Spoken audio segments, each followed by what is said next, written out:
Hello everyone, এটা নতুন ভিডিঅলৈ স্বাগতম জনাইছো। আজিৰ ভিডিঅটোত মই ক'বলৈ গৈ আছো যে অসম পুলিচৰ যি আগন্তুক ভৰ্তি হ'বলৈ গৈ আছে তাত আপোনালোকে কেনেকৈ প্ৰস্তুতি কৰিব, বিশেষকৈ যিসকলে কনষ্টেবল লেভেলৰ কাৰণে প্ৰস্তুতি কৰিব, যিসকলে অসম পুলিচৰ কনষ্টেবল হিচাপে জইন কৰিব বিচাৰে তেখেতসকলৰ কাৰণে এই ভিডিঅটো বনাবলৈ গৈ আছো।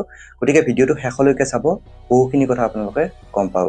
তো বন্ধুসকল চাওক, অসম পুলিচৰ চাকৰি লোৱাৰ প্ৰথম পৰ্যায়টোৱে হৈছে physical efficiency test. So physical efficiency test ত আপোনালোকৰ তিনিটা ষ্টেজ থাকে। ফাৰ্ষ্ট ৰানিং, তাৰ পিছত হৈছে আপোনালোকৰ লং জাম্প আৰু থাৰ্ড হৈছে পুল আপ।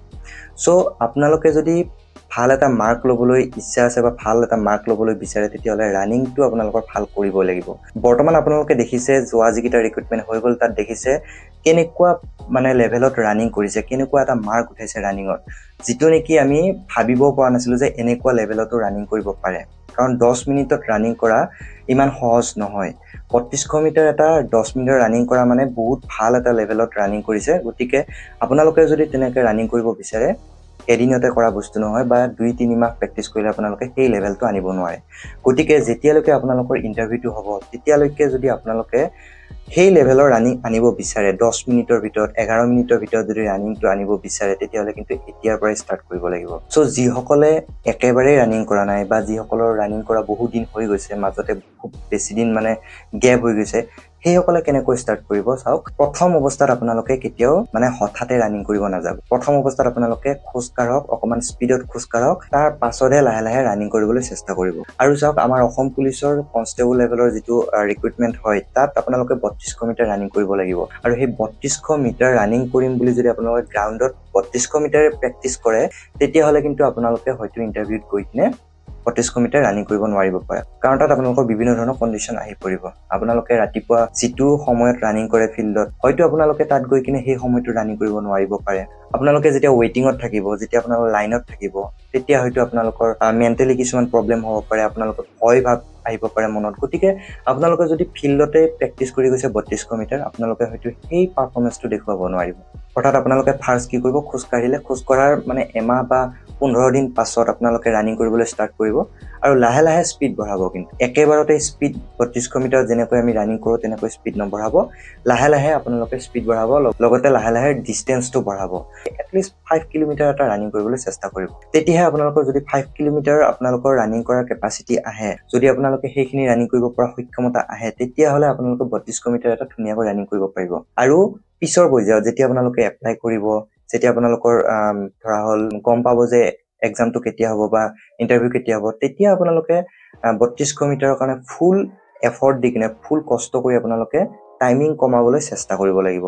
কিন্তু বৰ্তমান টাইমিঙত গুৰুত্ব দি কোনো লাভ নাই। বৰ্তমান যিহেতু এপ্লাই হোৱাই নাই, ওলাব বুলি কথা হৈহে আছে। গতিকে আপোনালোকে কি কৰিব, এতিয়া জাষ্ট ৰানিং কৰা আপোনালোকে হেবিটটো ৰাখক, যাতে ইণ্টাৰভিউ সময়লৈকে গৈ আপোনালোকে সেই টাইমিংটো আনিব পাৰে। গতিকে এতিয়াৰ পৰাই বডিটো আপোনালোকে অভ্যাসত পৰিণত কৰক যে ৰাতিপুৱা ৰানিং কৰিব লাগিব।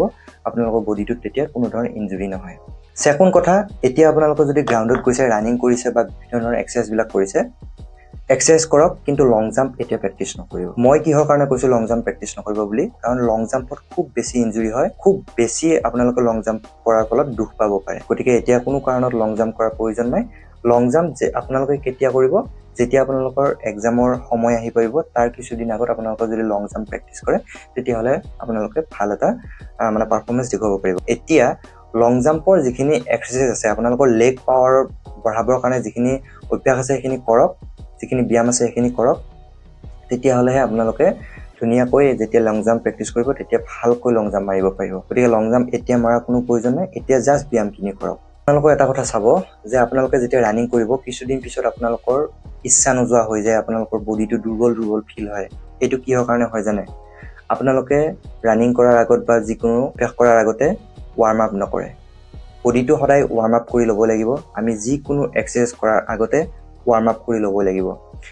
ৱাৰ্ম আপটো কি হয় জানে? আপুনি যেতিয়া ৰানিং কৰিব, আপোনাৰ বডিটো যদি হঠাতে ৰানিং কৰাই দিয়ে, আপোনালোকৰ পেইন হ'ব পাৰে, জইণ্ট পেইন হ'ব পাৰে, মাচল পেইন হ'ব পাৰে। চ' এনেকুৱা বিভিন্ন ধৰণৰ প্ৰব্লেম আহিব পাৰে। সদায় বডিটোক কি কৰিব লাগিব, ফাৰ্ষ্ট গৈ কিনে বিচনাৰ পৰা যেতিয়া যাব ফিল্ডত, ৰানিং কৰাৰ আগত, লং জাম্প কৰাৰ আগত সদায় ৱাৰ্ম আপ কৰি ল'ব।